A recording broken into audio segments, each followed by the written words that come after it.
শ্রী গোবিন্দ শ্রী গোবিন্দ।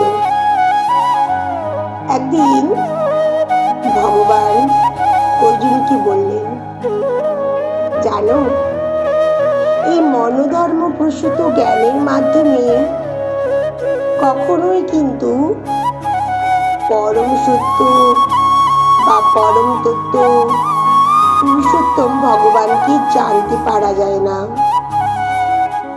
কেননা পরম সত্য এতই বৃহৎ যে কেবল কোন রকম মানসিক প্রচেষ্টার দ্বারাই তাকে হৃদয়ঙ্গম করা অথবা তাকে লাভ করা সম্ভব নয়। মানুষ লক্ষ লক্ষ বছর ধরে জল্পনা কল্পনা অনুমান করছে,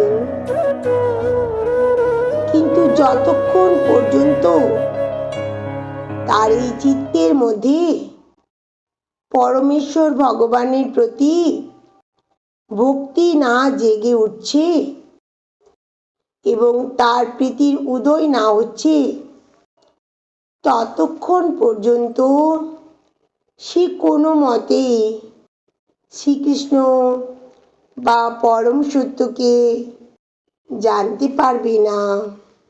রাধে রাধে রাধে।